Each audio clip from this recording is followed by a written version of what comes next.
आपकी बेटा जो 6-7 महीने का जो टेन्योर आपके पास था, अब देखो जून खत्म हो चुका है, जुलाई के ऑलमोस्ट हम लोग मिड में आने वाले हैं।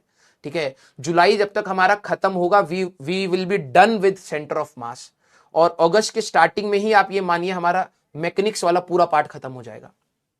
ठीक है, अगस्त के एंड और सितंबर के उसमें आपका पूरी 11th पूरी खत्म हो चुकी होगी। और देखो हम लोग डिटेल में ही बात कर रहे हैं, ऐसा नहीं है कि कोई चीज मिस हो रही है। अगर आप में से कई सारे अर्जुना के और उसके बच्चे होंगे, आपको पता लग रहा है यहां और एक्स्ट्रा चीजें भी बताई जा रही हैं। 6-7 महीने हम लोग पूरे ट्रेंड हैं कि आपका पूरा सिलेबस अच्छे से कराए, लेकिन बात यह है कि उस स्पीड को आपको मैच करना पड़ेगा। आपके डीपीपीज, टेस्ट एंड ऑल सारी चीजों में कुछ लैकिंग होंगी, मेरे को पता है। डीपीपी में हो जाए, लेकिन टेस्ट में मत होने देना। बिलीव मी, टेस्ट आपके लिए टारगेट के जैसा सेट करो कि अगला टेस्ट का सिलेबस क्या आ रहा है। जो भी आपका अगला टेस्ट का सिलेबस आ रहा है, कोशिश करो उस टेस्ट तक आपके बैकलॉग कवर हो जाए, आपकी रिवीजन हो जाए।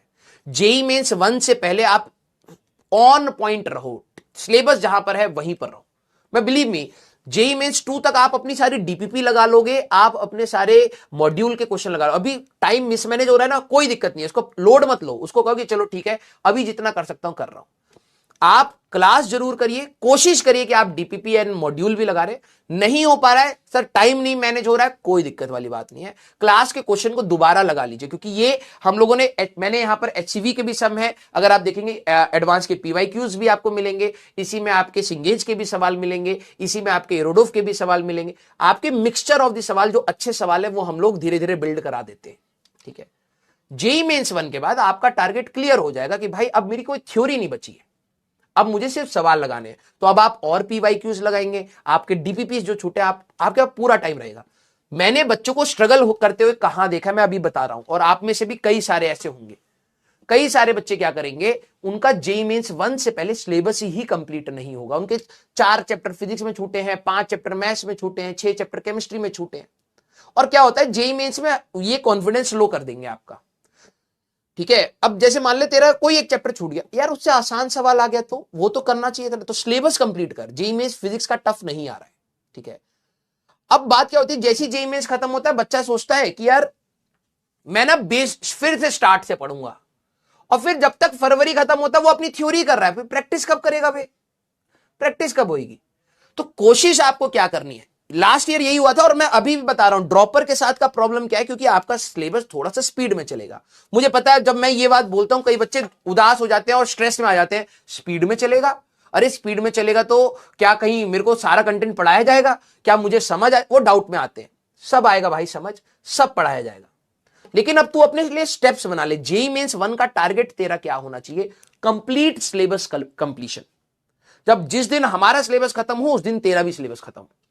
हाँ, प्रैक्टिस कम हुई है सर, पीवाईक्यूज में सारे नहीं लगा पाया सर, मेरे से डीपीपी सारी नहीं हुई, कोई दिक्कत नहीं, टेस्ट सारे दे और जितनी कोशिश कर सकता है प्रैक्टिस में कर। ठीक है, जेईई मेंस 1 के बाद तेरे को लग रहा है तेरे साथ प्रॉब्लम है, बेटा यहां पर जितने बच्चे बैठे हैं और ऑल ओवर इंडिया जितने बच्चे ऑफलाइन में भी अभी ड्रॉपर्स में बैठे हैं, उनके पास तो यही टाइम है ना, उनके वही सिलेबस अभी जून में स्टार्ट हुआ है, समझ रहा है।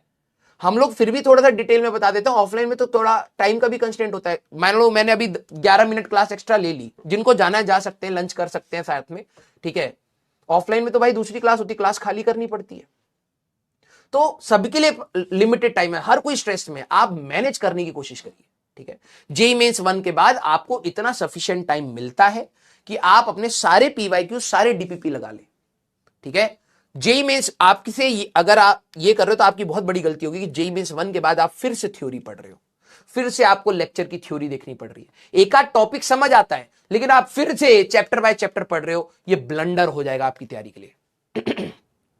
सर मॉड्यूल नहीं है, पीवाईक्यू चलेगा, बिल्कुल मस्त चलेगा, मस्त दौड़ेगा, कोई दिक्कत नहीं है। जिनके पास मॉड्यूल है वहां से पीवाईक्यू कर लो, जिसके पास पुराने पीवाईक्यूज हैं, नेट से हैं, जो भी मस्त चलेंगे, कोई दिक्कत नहीं है। ठीक है बेटा, ब्लंडर मत करना। जेईई मेंस 1 में सिलेबस कंप्लीशन, सारे टेस्ट और जितनी मैक्सिमम प्रैक्टिस हो सकती है वो इतना करके चले जाओ। मैं बता रहा हूं 95% बच्चे ये चीज नहीं कर पाते, 95% बच्चे। ठीक है, और जेईई मेंस 2 में आपको फिर से 2 महीने सिर्फ सवाल सवाल सवाल सवाल, और हम है और सवाल, कोई टेंशन नहीं है भाई। ठीक है, 93-94 परसेंटाइन से नीचे मत जाओ, कोशिश ये करो। कोई एडवांस नहीं, अभी एडवांस के जो भी सवाल करा रहे हैं करो, कोई दिक्कत नहीं है, सोचो, एडवांस का लोड मत लो। पहला 94 परसेंटाइल प्लस, भाई जेई मेंस क्लियर होगा तभी एडवांस में बैठोगे, ठीक है। तो 94 परसेंटाइल प्लस आप सारे टेस्ट दीजिए और कोशिश करिए उतना अचीव करने के लिए। क्लियर? सर लास्ट ईयर में कितने पीवाईक्यू सफिशिएंट है? आपका टाइम अलाउ करे तो। अगर आपके पास इतना टाइम है, आप पिछले 10 साल के लगाइए, बहुत ज्यादा टाइम अलाउ कर रहा है तो 15 साल के लगाइए, टाइम कम अलाउ कर रहा है तो पिछले 2 साल के लगाइए। प्रैक्टिस जितनी कर सकते हैं मैक्सिमम, वही मैं कह रहा हूं, मेरे वर्ड को समझिए बेटा, इंटेंट को समझिए। अब कोई बोलेगा सर मैं 3 साल के लगाऊं या 4 साल के लगाऊं, ये एक नॉनसेंसिकल बात हो जाएगी। सबका टाइम अलग अलग है, जिसको जैसा टाइम मिले आप अपनी मैक्सिमम प्रैक्टिस करिए। टेस्ट लेकिन आपके सारे होने चाहिए, सारे, उसमें कोई एक्सक्यूज नहीं होना चाहिए।